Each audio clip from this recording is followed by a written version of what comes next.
Je vous invite à prendre place.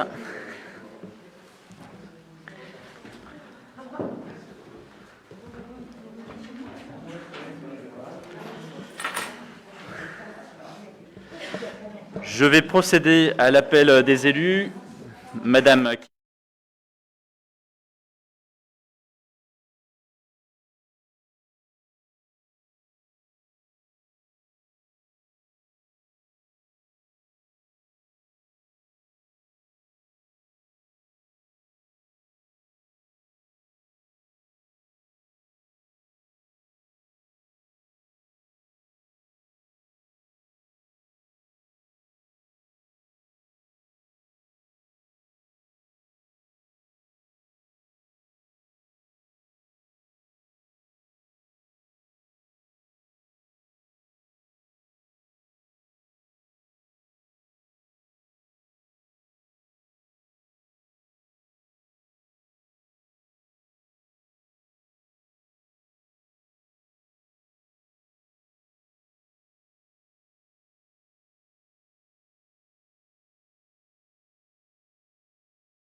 Du jour.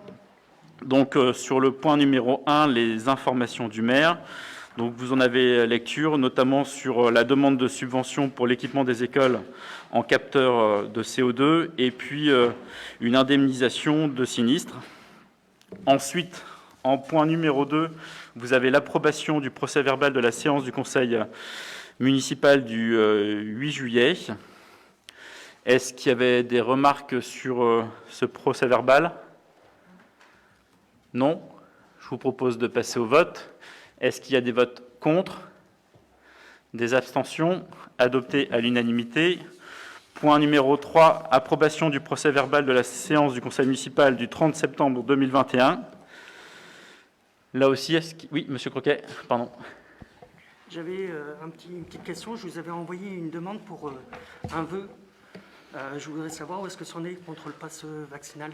On ne l'a pas retenu, mais par contre, on pourra en échanger en fin de conseil municipal. Ok. Donc sur le point numéro 3, donc le procès-verbal du 30 septembre 2021. Oui, monsieur Ménera. Oui, juste pour signaler que mon nom de famille, c'est Ménera avec un seul N. Parfois, c'est marqué un seul, des fois deux E. Donc, c'est juste pour le modifier. Voilà, c'est tout. Merci. Ça dépend du moment que ça tape. Mais c'est important de respecter l'orthographe des noms. Merci. Voilà. Donc, ça sera corrigé en conséquence. Est-ce qu'il y avait d'autres remarques?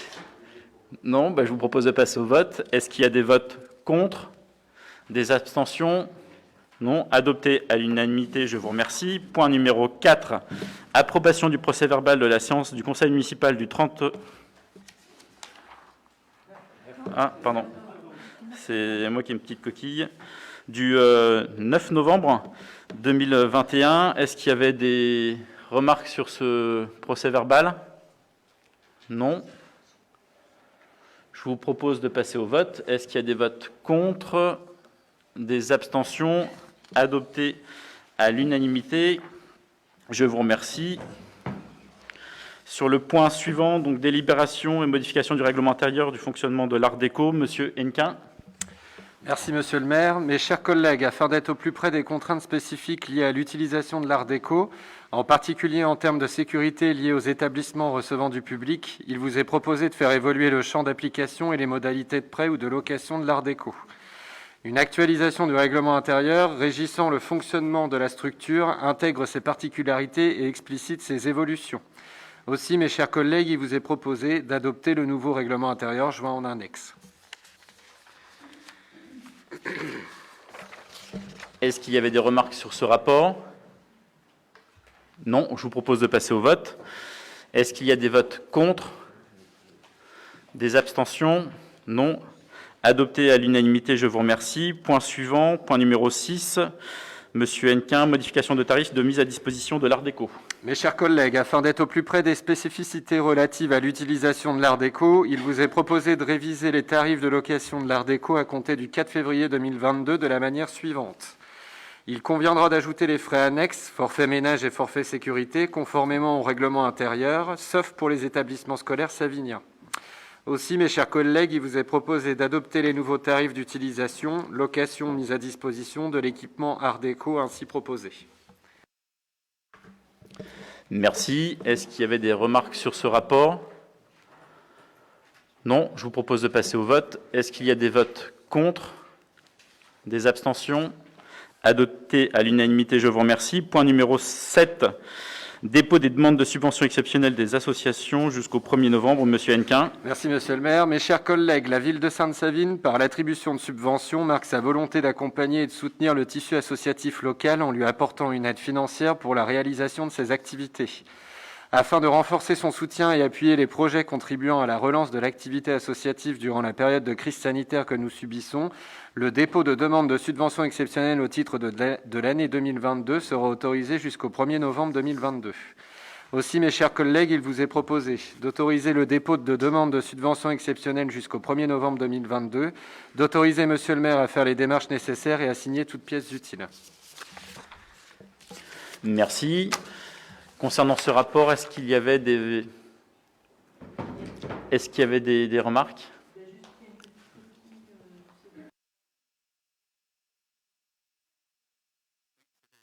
Ça avait été corrigé. Est-ce qu'il y avait des remarques sur ce point? Non. Je vous propose de passer au vote. Est-ce qu'il y a des votes contre? Des abstentions? Non. Adopté à l'unanimité, je vous remercie. Point numéro 8, modification du règlement multi-accueil. Madame Martin.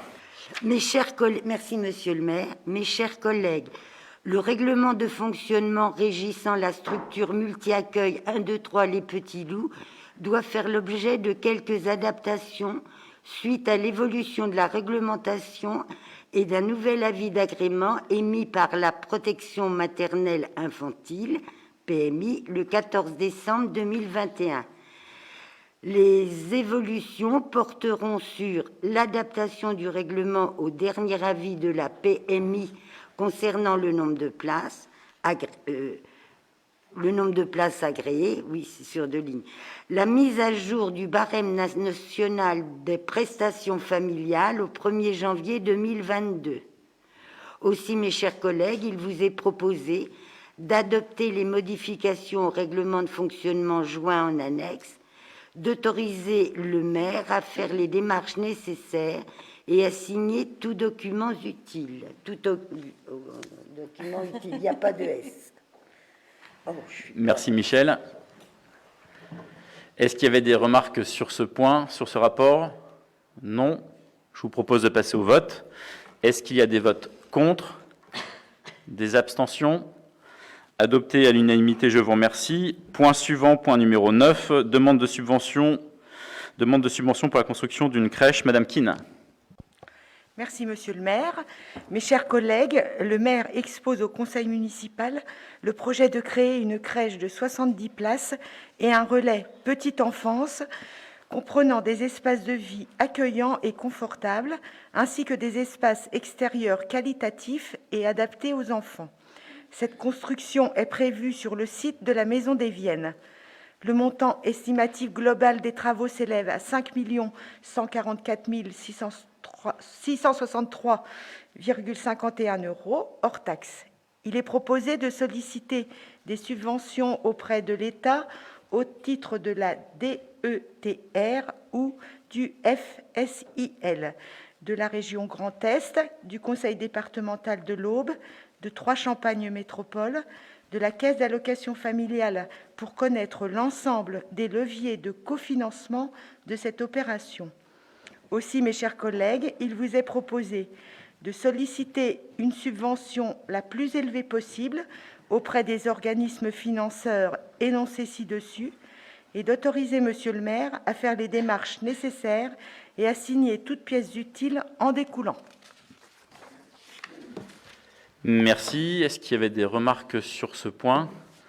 Donc pour l'instant, effectivement, ce qui est, ça peut-être pas être président dans le rapport, c'est notamment une consolidation en fait d'un plan de financement qui va permettre d'aider à la réflexion sur l'arbitrage, à se dire si on se lance de manière effective ou non dans le projet, mais pour autant, l'étape préalable est de pouvoir construire un plan de financement pour savoir voilà, sur la faisabilité financière du projet. Voilà, s'il y avait des questions, en tout cas, c'est pouvoir y répondre en amont.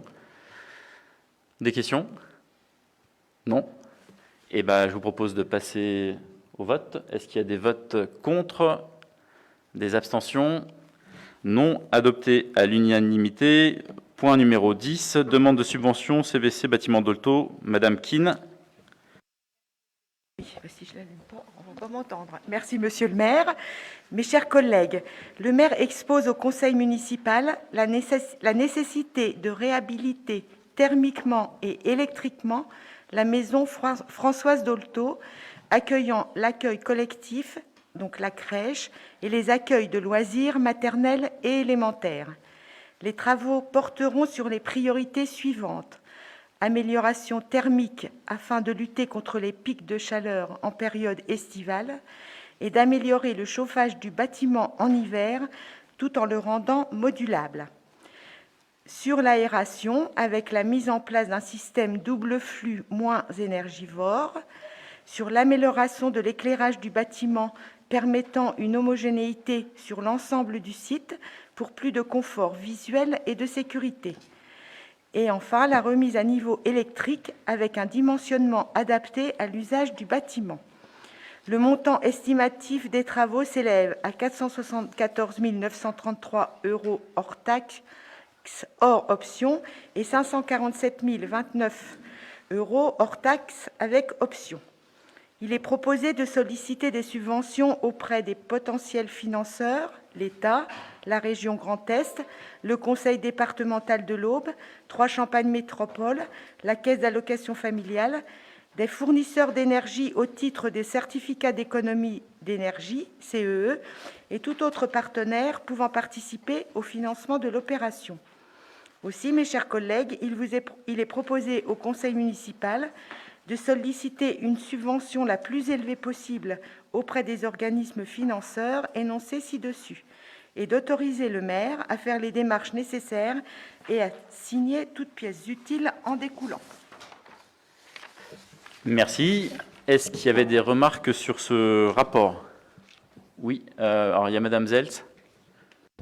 Oui, monsieur le maire, non, c'est pour que vous nous expliquiez un peu plus que ce rapport, voilà ce qui se passe à Dolto, parce qu'on en a beaucoup entendu parler lors du dernier mandat, et tout semblait bien aller. Alors là, ça fait quand même des gros investissements, donc est-ce que vous pouvez nous dire un peu plus en détail voilà, les problèmes que vous rencontrez?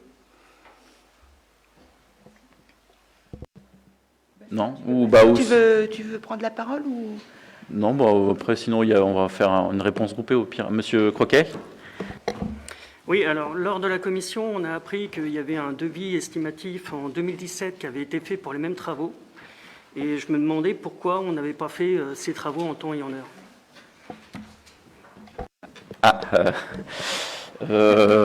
Eh bien, merci pour la question. Je ne sais pas. Je n'étais pas là, donc je sais pas. Oui, Monsieur Moser.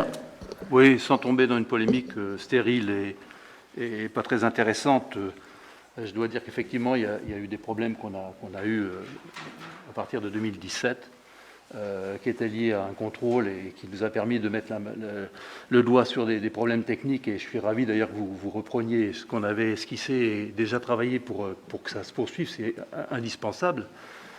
Il faut savoir que ce bâtiment pose des problèmes qui sont pas évidents, qui n'étaient pas évidents. C'est un bâtiment qui a été construit dans les mandats d'avant, avec un choix architectural qui ne s'est pas révélé forcément très fonctionnel, et des équipements, notamment électriques, de chauffage, qui étaient aberrants. Et puis, effectivement, l'alliage du bois, du métal et de vitres de grande dimension par rapport au soleil, des taux de dilatation totalement différents, a posé problème dès le début. On s'est rendu compte qu'effectivement, il n'y avait pas eu de réaction avant. Ça veut dire que la maison fonctionnait, mais elle fonctionnait dans de mauvaises conditions, mais ça fonctionnait bien. Il faut savoir que Dolto, c'est un bâtiment qui est agréable à vivre aussi, par ailleurs. Mais voilà, c'est pour donner des réponses. Par contre, ce que je peux dire, c'est que très bien de pouvoir passer aux travaux. On avait fait une estimation en 2017, on avait demandé un chiffrage en 2018. Ça a été long, le chiffrage a été difficile à faire compte tenu des conditions qu'on avait pour les faire à ce moment-là. Et donc, très bien de poursuivre. L'objectif, effectivement, n'est pas forcément de réécrire et de chercher responsabilité. En tout cas, c'est de prendre en l'état les choses. Il y a nécessité de faire des travaux et donc l'idée, c'est de pouvoir faire les travaux. Après, effectivement, ce qui peut être un petit peu regrettable, c'est effectivement, quand vous dites agréable à vivre, je pense qu'il faudrait peut-être sonder les équipes parce que finalement, c'est pas... Agréable à vivre, sa conception était assez familiale, etc. C'est voilà. L'ensemble des locaux. Après, agréable à vivre, ça dépend effectivement des équipes.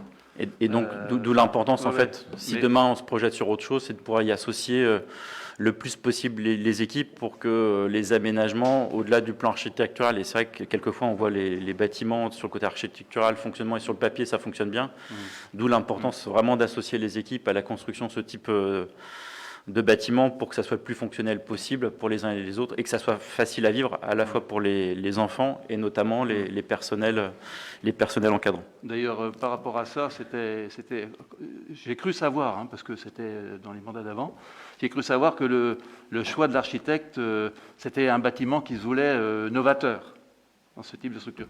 Et on se rend compte que l'innovation n'est pas toujours sûre du point de vue du résultat et du fonctionnement réel. Quelquefois, rester plus classique dans ce genre de construction peut permettre d'éviter des problèmes ultérieurs, parce que c'est quand même un bâtiment qui a 12 ans, quoi, en gros. C'est effectivement ce qu'on peut regretter, c'est que le bâtiment n'est pas très ancien. Ah oui. Donc voilà, l'idée c'est de dire on acte les dysfonctionnements et on fait en sorte que ça puisse se passer au mieux.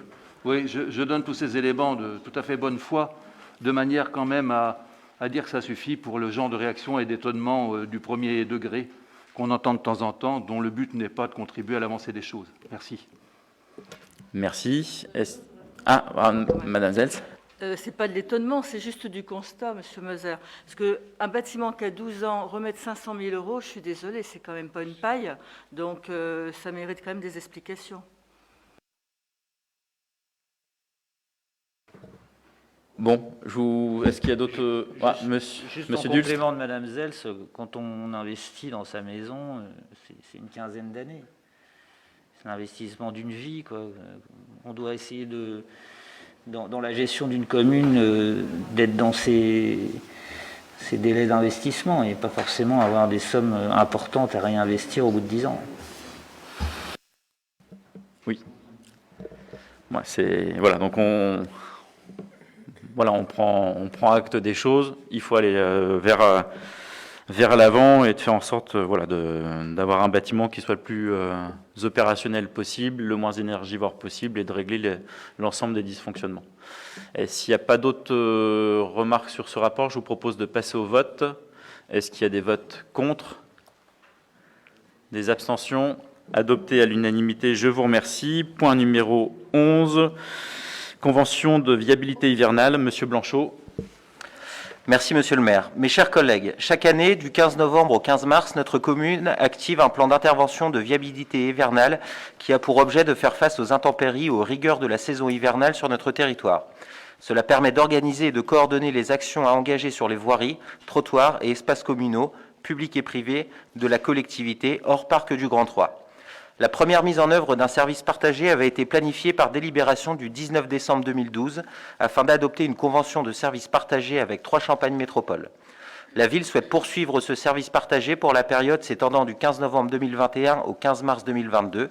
Ce service concerne 1,4 km de voirie. L'avenue du Général Gallieni depuis la rue Villarotier jusqu'à la rue du Maréchal Foch, rue du Général Sarail depuis le Giratoire jusqu'à la rue Lamartine. À cette fin, le projet de convention joint en annexe entre la ville de Sainte-Savine et 3 Champagne Métropole a pour objet de définir le périmètre de compétences de la ville de Sainte-Savine en matière de viabilité hivernale sur les axes de compétences communautaires ainsi que son organisation et la compensation financière révisable conformément aux articles 3 à 6 de la présente convention, rétribuée par 3 Champagne Métropole au titre de cette délégation de compétences. Cette délégation de compétences pourra être tacitement reconduite pour les 3 années à venir, comme le stipule l'article 7 de la dite convention, soit du 14 novembre 2022 au 12 mars 2023, du 13 novembre 2023 au 17 mars 2024, et enfin du 18 novembre 2024 au 16 mars 2025. Aussi, mes chers collègues, il est proposé au conseil municipal d'autoriser le maire à signer la convention de service partagé de viabilité hivernale proposée par la communauté d'agglomération de 3 Champagne Métropole. Merci. Est-ce qu'il y avait des remarques sur ce rapport? Non. Je vous propose de passer au vote. Est-ce qu'il y a des votes contre? Des abstentions? Adopté à l'unanimité. Je vous remercie. Rapport numéro 12, mise à la révision du PLU, Monsieur Blanchot. Merci, monsieur le maire. Mes chers collègues, monsieur le maire présente l'intérêt pour la commune de reconsidérer le contenu du plan local d'urbanisme. En vue de favoriser le renouvellement urbain et préserver la qualité architecturale et l'environnement, il importe que la commune réfléchisse sur ses orientations en matière d'urbanisme, d'aménagement et de développement durable. Il devient nécessaire de redéfinir clairement l'affectation des sols et d'organiser l'espace communal. Il s'agit d'un objectif de long terme pour assurer un développement harmonieux de la commune. Le PLU révisé permettra de préserver et de construire une identité architecturale et environnementale savinienne. En écho à ces orientations politiques, la ville souhaite donc engager dès cette année une révision de son PLU pour l'ensemble du territoire communal en concertation avec la population et les acteurs locaux.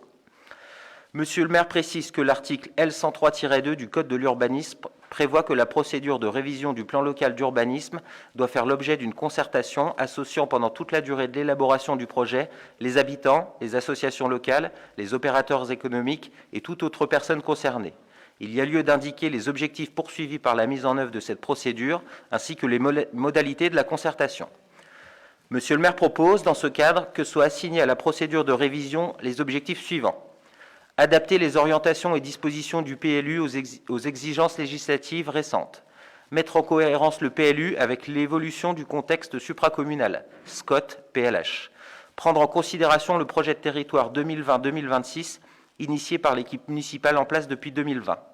Organiser les mobilités au sein de la commune via une hiérarchisation des axes de desserte, optimisant ses fonctionnalités, sa lisibilité et renforçant la mobilité douce. Réguler et optimiser le stationnement, notamment dans les secteurs d'habitat dense et dans l'artère principale. Repenser la vie de l'axe Gallieni-Leclerc pour valoriser les commerces de proximité, les services publics dans un esprit ville-village. Dégager les orientations d'aménagement de points stratégiques de l'espace urbain au service de la qualité de vie au quotidien. Faire évoluer le PLU pour être en accord avec les réalités économiques, sociales, urbaines et environnementales. Prévoir un développement maîtrisé et durable, rationalisant les ressources. Valoriser les éléments naturels, architecturaux, caractérisant notre territoire. Monsieur le maire propose également que les modalités de la concertation soient les suivantes. La diffusion par voie d'affichage en mairie, sur les panneaux municipaux ainsi que sur le site internet de la ville et le journal municipal, d'un avis informant du lancement de la procédure de révision du PLU et des modalités de la concertation préalable. la publication d'un avis d'ouverture de la phase de concertation dans la rubrique des annonces légales d'un quotidien diffusé dans le département de l'Aube, la mise à disposition en mairie d'un registre sur lequel le public pourra porter toute observation liée à la procédure. Ce registre sera complété par un dossier des études en cours dans le cadre de la procédure de révision, mise à jour tout au long de la procédure, et ce, jusqu'à ce que la commune tire le bilan définitif de la concertation. La mise à disposition d'une adresse électronique permettant à la population de transmettre, par voie dématérialisée, ses observations tout au long de la concertation. L'organisation de réunions publiques, le recours à une plateforme numérique participative, le recours à l'instance citoyenne locale, le labo citoyen de Sainte-Savine. Aussi, mes chers collègues, il est proposé au conseil municipal de prescrire la révision du plan local d'urbanisme sur l'ensemble du territoire communal, conformément aux articles L153-31 et suivants, R153-11 et R153-12 du Code de l'urbanisme, en vue de mettre en œuvre les objectifs décrits ci-dessus. De charger la commission municipale d'urbanisme, composée par délibération du 16 décembre 2021, du suivi de l'étude du plan local d'urbanisme. De mener la procédure selon le cadre défini par les articles L153-33, R153-11, R153-12 du Code de l'urbanisme, en ce qui concerne l'association et la consultation des diverses personnes publiques. De fixer les modalités de concertation prévues par les articles L103-2 et suivants du Code de l'urbanisme selon les modalités décrites ci-dessus, de solliciter de l'État une dotation pour compenser la charge financière de la commune correspondant aux frais matériels et éventuellement aux frais d'études liés à la révision du plan local d'urbanisme, de préciser que les crédits destinés au financement des dépenses afférentes à l'étude du plan local d'urbanisme seront inscrits au budget de l'exercice 2022. Conformément à l'article L153-11 du Code de l'urbanisme, la présente délibération sera notifiée aux organes publics concernés. Merci. Est-ce qu'il y avait des remarques sur ce rapport? Oui, Monsieur Moser. Oui, donc de toute façon, sur le principe et tout le travail à faire, de toute façon, bien sûr, on est d'accord. Hein, c'est important, c'est nécessaire, etc. Je vais redire ce que j'ai dit à la commission, c'est que j'aimerais que figure dans les objectifs plus précisément, l'objectif valoriser les éléments naturels architecturaux caractérisant le territoire. J'aimerais que effectivement, vous savez qu'il y a un dossier AVAP, aire de valorisation de l'architecture du patrimoine, qui a été validé par la région en 2018 ou 2019, je ne sais plus, qui a constitué un travail fondamental pour garder à Sainte-Savine son potentiel et son patrimoine, notamment architectural, hein, plus environnemental. Bon, l'AVAP, maintenant, s'appelle plutôt SPR, hein, site patrimonial remarquable, je crois. Est-ce qu'on ne pourrait pas quand même le citer dans les objectifs? J'ai envie qu'on soit sûr que la municipalité actuelle s'engage dans ce travail aussi. C'est une servitude qui vient s'ajouter au PLU. C'est quand même un travail important. Il faut que le PLU soit en cohérence avec cette servitude SPR. Je pense que c'est important pour l'avenir de Sainte-Savine, pour son image, pour la valorisation de son patrimoine, etc. Est-ce qu'on pourrait, peut-être que c'est une demande un petit peu qui vous paraît étonnante, mais j'aimerais vraiment que la municipalité s'engage là-dedans, sachant qu'il faut un petit peu de courage politique de temps en temps pour ça, puisqu'on sait que ce genre de périmètre amène toujours quelques contraintes aux usagers. Voilà, c'est la question est posée. Alors, c'est un document à part. Après, je ne sais pas si M. Blanchot voulait rebondir là-dessus. Oui, on a échangé avec M. Moser lors de la commission d'urbanisme. Comme je vous l'ai précisé, le but, on a conscience du travail que vous aviez réalisé sur la VAP, qui n'a pas abouti.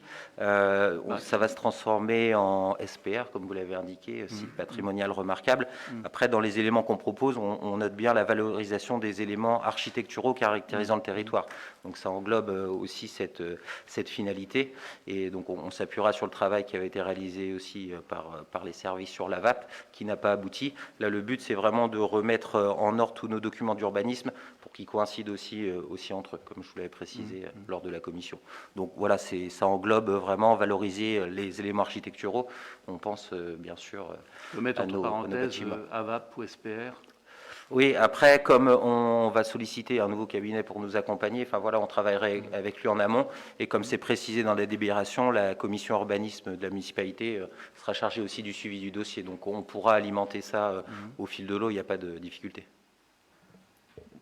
Voilà, donc effectivement, hein, En plus, c'était inscrit à la fois dans le projet de territoire et puis dans la proposition de délibération, en tout cas dans le détail qui vous a été proposé. C'est à la fois sur les caractéristiques patrimoniales, bien évidemment, qui seront prises en compte, avec également la dimension environnementale, puisque la difficulté aussi du territoire, c'est de pouvoir associer le patrimonial à l'environnemental, là où on sait qu'il y a un fort enjeu pour dès maintenant et les années à venir. Donc c'est un gros chantier qui s'annonce. On sera accompagné et que, comme c'est précisé, c'est un travail qui va être aussi de longue haleine, de concertation, et que bien évidemment les uns et les autres seront consultés dans toute cette partie.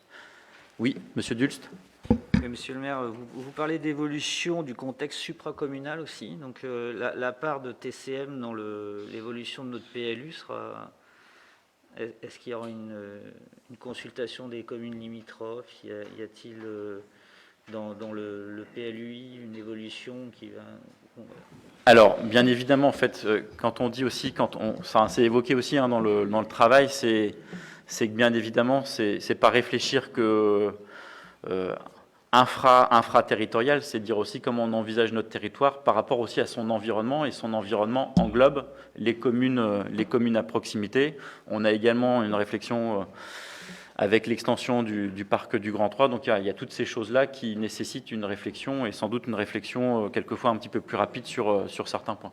Mais bien évidemment, oui, Monsieur Moser. Pour compléter votre réponse, si vous le permettez, je pense que dans le cadre de la révision d'un PLU, on peut associer, je ne sais pas si on n'est pas obligé d'associer un représentant élu d'une commune voisine ou des communes voisines aussi. J'avais été par exemple associé, moi, à la révision du PLU de La Chapelle. C'est très intéressant d'ailleurs. Ça fait partie des éléments obligatoires. Voilà. Donc, voilà. Par exemple. Et comme c'est obligatoire, forcément, on respecte. Mais oui, Monsieur Dulst. En termes de financement, il n'y a pas de soutien de la supracommunalité. Alors, au moment T, il n'y a pas de cofinancement en l'état mobilisé. Pour autant, ça fait partie forcément, chaque fois qu'on lance quelque chose, c'est de rechercher des cofinancements pour la prise en charge et faire en sorte qu'il y ait le moindre coût de reste à charge pour nos concitoyens. Donc, il y a bien évidemment un plan de financement autour sur d'éventuelles sollicitations de subventions ou de cofinancement. D'autres remarques? Non? Eh bien, je vous propose de passer au vote. Est-ce qu'il y a des votes contre? Des abstentions? Adopté à l'unanimité, je vous remercie. Point suivant, rapport numéro 13. Prescription de l'élaboration du règlement local de publicité. Monsieur Blanchot. Merci, Monsieur le maire. Mes chers collègues, les publicités, enseignes et préenseignes ont un impact dans le paysage et à ce titre, les dispositifs les supportant sont soumis à une réglementation nationale protectrice de l'environnement et du cadre de vie. Aussi, l'adoption d'un règlement local de publicité permet d'identifier la sensibilité paysagère des différents sites d'un territoire et ainsi d'adapter la réglementation à ses caractéristiques et enjeux. Le règlement local de publicité est un outil de gestion de la publicité adapté aux spécificités locales, notamment en instaurant dans des zones définies des règles plus restrictives que la réglementation nationale et en permettant de déroger à certaines interdictions permettant de réglementer le développement des supports publicitaires et des enseignes pour aboutir à un développement maîtrisé et choisi de ces dispositifs. En raison des dispositions liées à la période de confinement et dans l'attente de l'installation des nouveaux conseils municipaux, la loi numéro 2020-734 du 17 juin 2020 relative à diverses dispositions liées à la crise sanitaire a prolongé de 6 mois le délai de 10 ans fixé par l'article L581-14-3 du Code de l'environnement, au terme duquel les règlements antégronnels existants en juillet 2010 devaient être caducs faute d'avoir été modifiés ou révisés.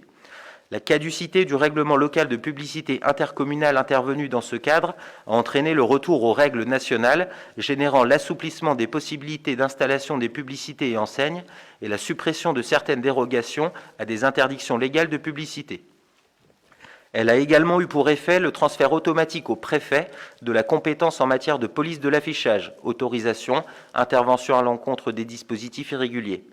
La procédure d'élaboration d'un règlement local de publicité suit la procédure d'élaboration d'un PLU. Prescription, collaboration des communes, concertation du public, débat sur les orientations générales du futur règlement local de publicité, arrêt du projet, consultation des personnes publiques associées, enquête publique et approbation. Le dossier est toutefois moins conséquent qu'un dossier de PLU, les enjeux étant plus circonscrits. Le diagnostic du territoire à conduire devrait permettre de dégager un état des lieux et des enjeux au regard du prisme de l'affichage extérieur.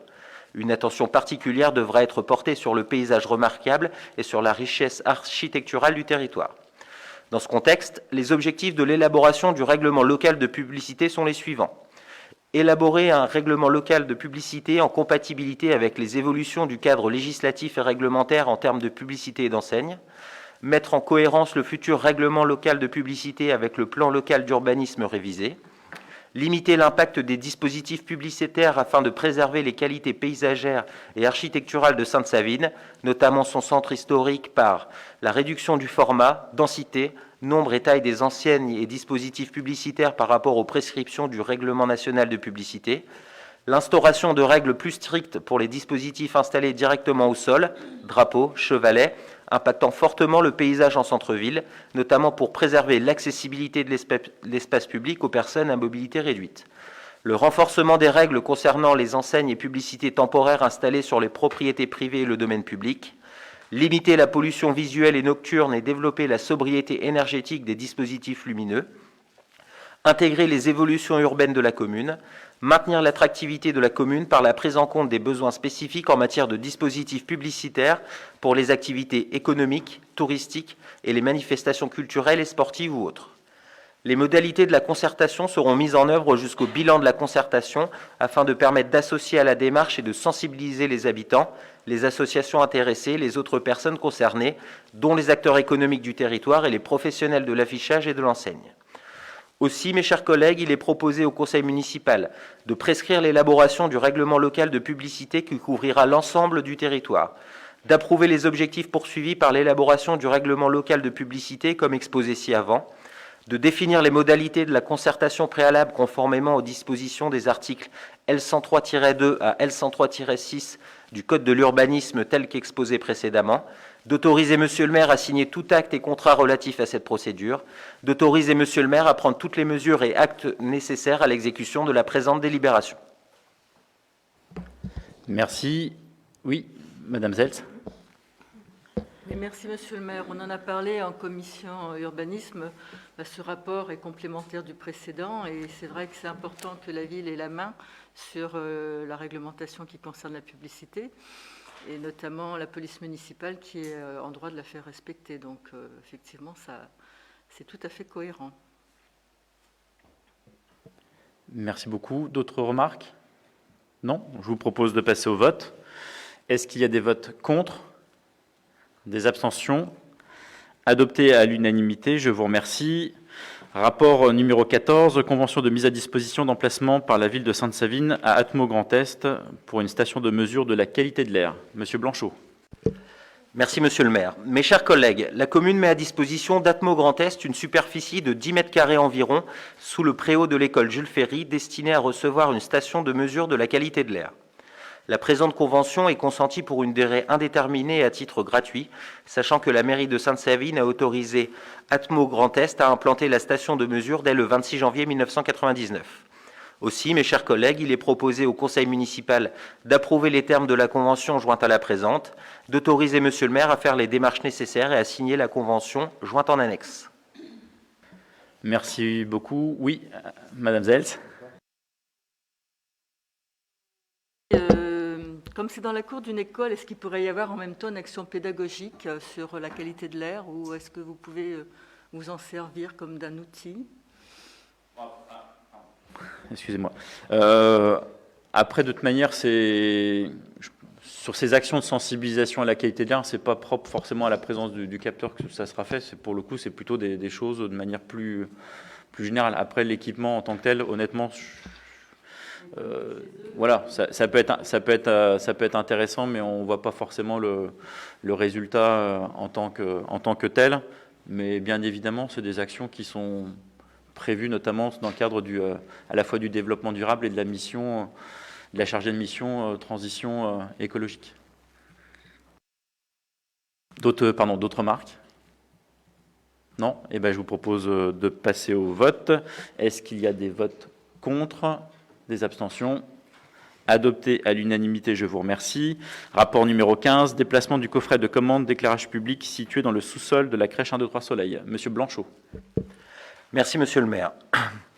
Mes chers collègues, une partie de l'éclairage public du quartier Général Gallieni, Ovie, Antoine Parmentier est alimentée par un coffret de commande d'éclairage public situé au sous-sol de la crèche 1, 2, 3 Soleil.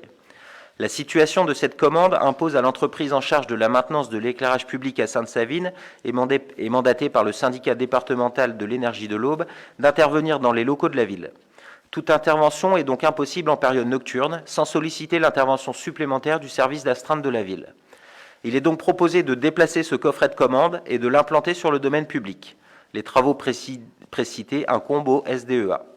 Selon les dispositions des délibérations numéro 9 du 22 décembre 2017 et numéro 11 du 16 mars 2018 du bureau du SDEA, le coût hors TVA de ces travaux est estimé à 4 416,13 €, soit 5 299,36 € TTC, restant totalement à la charge de la ville de Sainte-Savine, puisque ces travaux n'apportent aucune amélioration ni modernisation à l'installation d'éclairage public déjà en place. Aussi, mes chers collègues, il est proposé au conseil municipal d'autoriser monsieur le maire à solliciter le SDEA pour la réalisation des travaux définis ci-dessus, d'autoriser monsieur le maire à engager le financement au crédit du SDEA, maître d'ouvrage, sur présentation d'un décompte définitif, dans les conditions des délibérations numéro 9 du 22 décembre 2017 et numéro 11 du 16 mars 2018 du bureau du SDEA, dont le montant est évalué à 5 299,36 € TTC.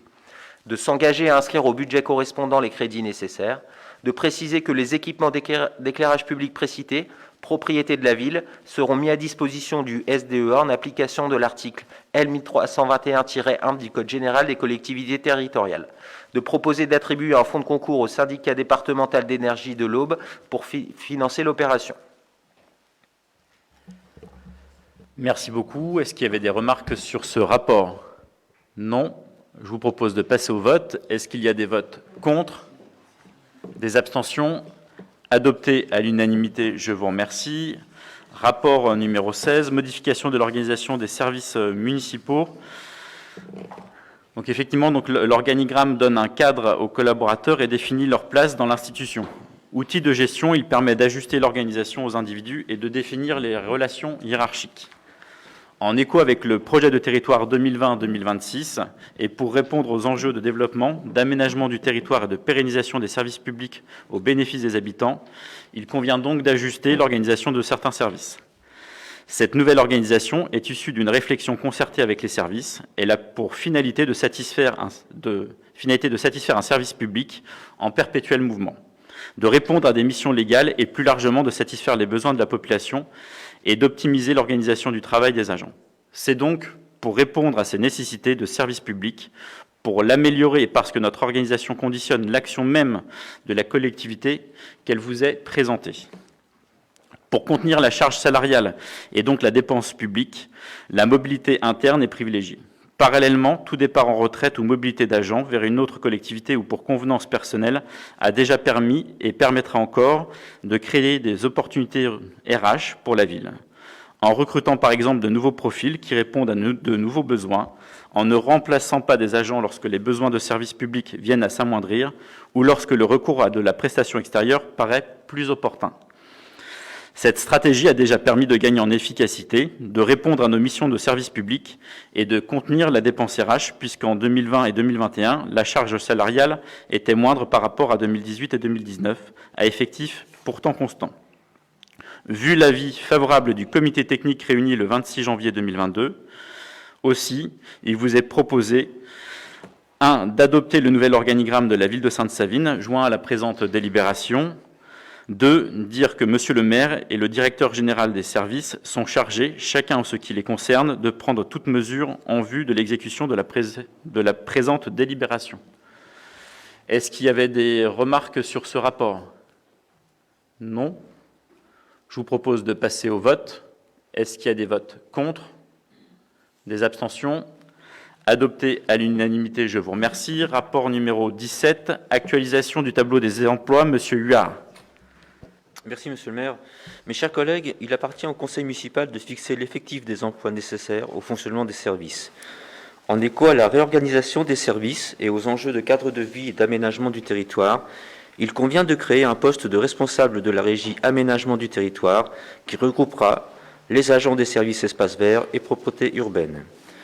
Profitant d'une mobilité d'un agent vers une autre collectivité, et pour répondre aux nombreux enjeux en termes de politique enfance et jeunesse, dont le projet de construction de crèches, il convient de créer un emploi de directeur du pôle enfance, jeunesse, éducation à temps complet. Pour combler un poste devenu vacant, il est envisagé de créer un poste de plombier. Enfin, il est envisagé de faire évoluer le poste initialement créé de secrétaire des élus non pourvus vers un poste de secrétaire de direction. Aussi, mes chers collègues, il est proposé au conseil municipal d'adopter la proposition du maire, d'inscrire au budget les crédits complémentaires, de modifier le tableau des emplois tenant compte des créations ci-dessus. Merci. Est-ce qu'il y avait des remarques sur ce rapport? Non. Je vous propose de passer au vote. Est-ce qu'il y a des votes contre? Des abstentions? Adopté à l'unanimité, je vous remercie. Rapport numéro 18, débat sur la protection sociale des agents. Madame Gultequin. Merci, Monsieur le maire. Mes chers collègues, actuellement, la participation des employeurs publics au financement de la protection sociale des agents est facultative. Pour autant, la ville de Sainte-Savine verse 10 € par mois et par agent pour la prévoyance et 10 € par mois et par agent pour la mutuelle santé. À compter du 1er janvier 2025, tous les employeurs publics devront financer au moins 20% de la prévoyance des agents et à compter du 1er janvier 2025, je me suis trompée. Et à compter du 1er janvier 2026, au moins 50% de la mutuelle santé des agents. Ces pourcentages s'appliqueront sur un montant de référence établi par décret. À ce jour, les décrets d'application ne sont pas sortis. Pour autant, un débat doit s'organiser au sein des assemblées délibérantes avant le 18 février 2022. C'est l'objet de cette délibération. Merci. Donc l'objectif, alors c'est vrai que c'est une délibération un petit peu particulière puisque les textes ne sont pas encore totalement, enfin en tout cas ils sont pas parus. Pour autant, il vous est proposé de lancer un débat sur cette thématique, à la fois donner un avis, et éventuellement échanger autour des délais et puis éventuellement d'une enveloppe financière. Oui, Monsieur Croquet. Oui, j'aimerais bien qu'on mette les policiers municipaux en gratuité sur la mutuelle et la prévoyance, si c'est possible. C'est-à-dire que la ville prenne en charge. Alors ça fait partie du débat et des propositions. Après, l'idée en tant qu'employeur, c'est aussi d'avoir un traitement aussi uniforme de l'ensemble des agents, puisque je rappelle, dans une collectivité, tous les agents sont importants, et quelles que soient les missions, et quels que soient les postes. Et quelque part, pour répondre un petit peu, mais l'objectif c'est de débattre et d'échanger. Ça pourrait aussi créer un précédent en disant, mais finalement, moi j'ai un poste plus important que X ou Y. Or, enfin en tout cas à mon sens, et je pense que c'est partagé par beaucoup, tout le monde dans une collectivité a un rôle à jouer, et quel que soit le poste ou le grade, il y a une mission, et qu'il me semble peut-être plus opportun d'avoir plutôt un traitement équitable pour les uns et les autres. Même si, voilà, il y a des missions qui peuvent vous sembler plus importantes que d'autres, mais c'est l'objet aussi du débat, c'est de pouvoir en échanger, de s'exprimer les uns les autres. C'est parce que je pense qu'ils ont un peu plus de risques que les autres, c'est pour ça. Alors en fait, dans leur régime indemnitaire, enfin, là c'est au-delà de la protection sociale, dans le régime indemnitaire des agents de police municipale, etc., ces critères-là sont déjà pris en compte dans la politique de rémunération. Voilà.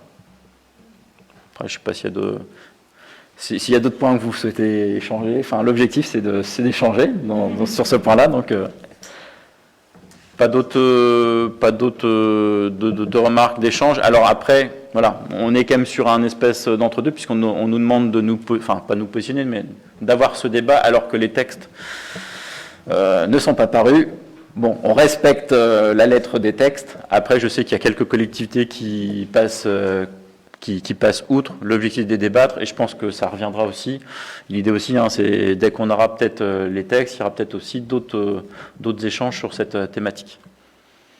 S'il n'y a pas d'autres... Ah, pardon, Jenny, excuse-moi. Quand nous aurons tous les éléments en main, nous pourrons en discuter en commission et présenter le dossier lors d'un prochain conseil, bien entendu. Merci. Eh bien, je vous propose... Pardon ? Oui, il n'y a pas de vote. Oui, c'est juste un débat. Je vous propose de passer au rapport suivant, rapport numéro 19, mode de gestion mobilier urbain avec exploitation commerciale. Monsieur Laville. Merci, monsieur le maire.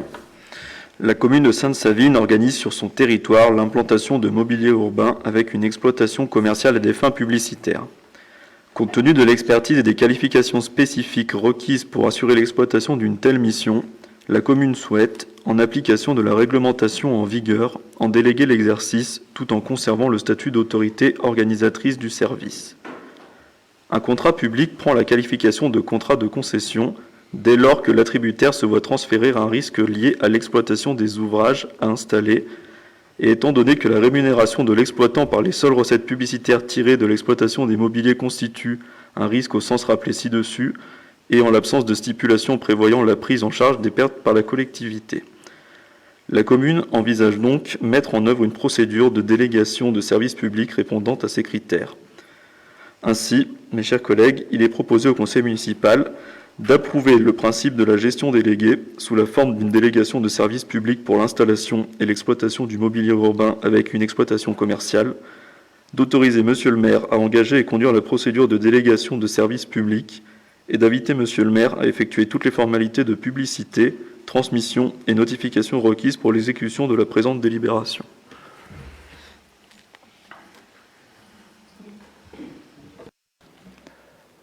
Merci. Est-ce qu'il y avait des remarques? Oui, Madame Zels.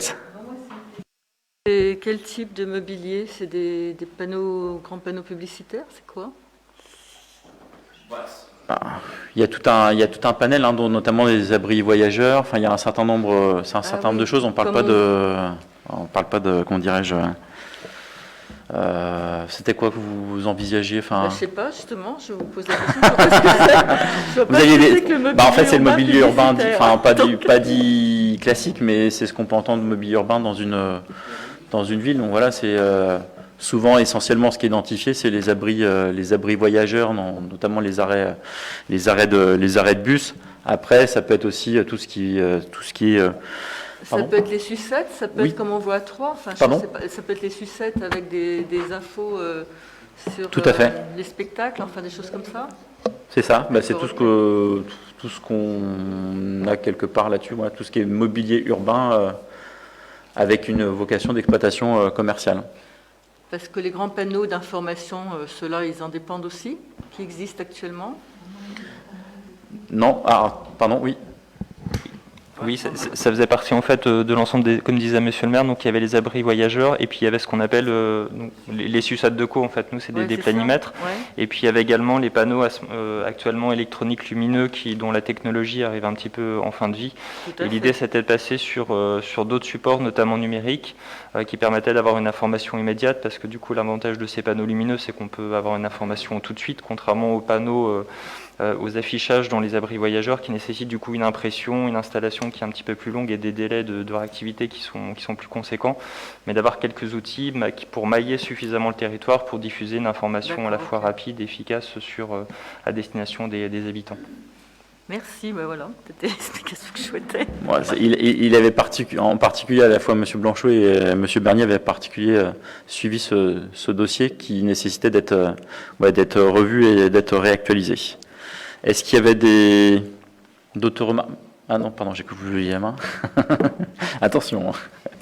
Est-ce qu'il y avait d'autres remarques, pardon? Non, mais je vous propose de passer au vote. Est-ce qu'il y a des votes contre? Des abstentions? Adopté à l'unanimité, je vous remercie. Désignation des représentants pour la commission Valobia, rapport numéro 20, Monsieur Serre.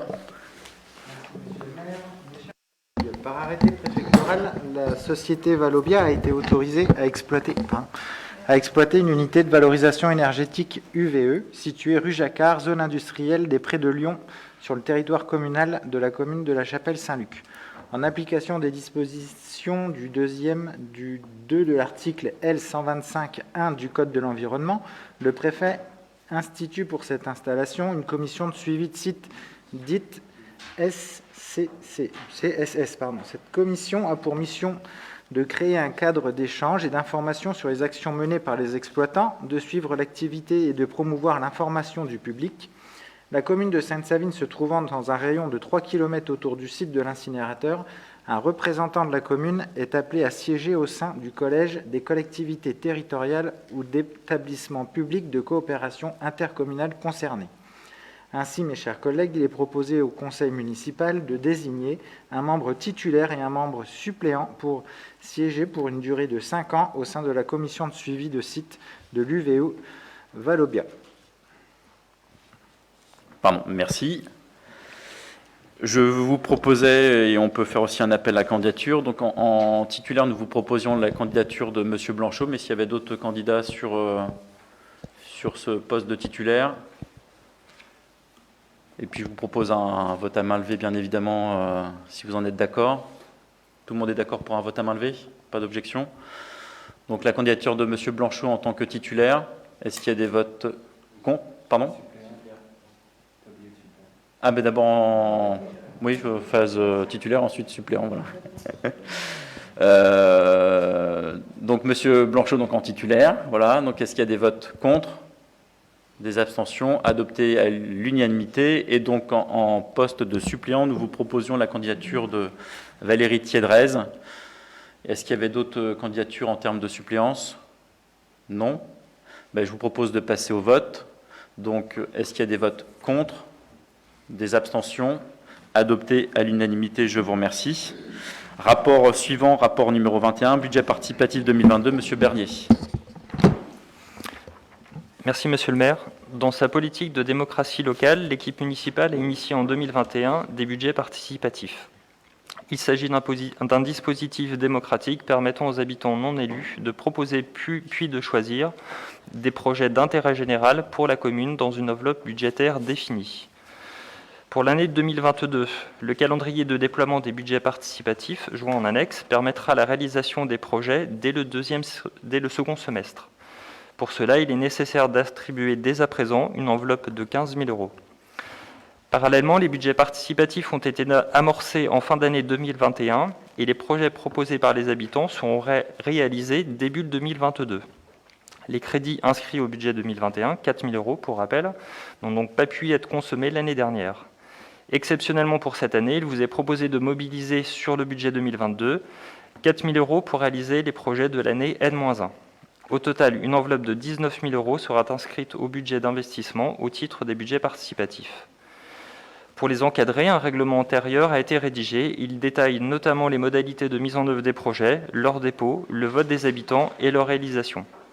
Aussi, mes chers collègues, il vous est proposé de valider l'affectation d'une enveloppe de 19 000 € au budget participatif 2022, valider la mise à jour du règlement intérieur du budget participatif et d'autoriser Monsieur le maire à signer tout document permettant sa mise en œuvre.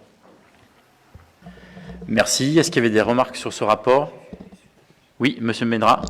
Oui, Monsieur le maire, c'était juste pour savoir si on a déjà des retours de ce qui sera entamé ou ce qui va être entamé dans le budget participatif. Monsieur Bernier. Oui, alors hier, on s'est réunis avec le groupe de travail donc, qui réunissait à la fois les services municipaux, donc qui vont être en charge d'instruire les dossiers, des membres du labo citoyen.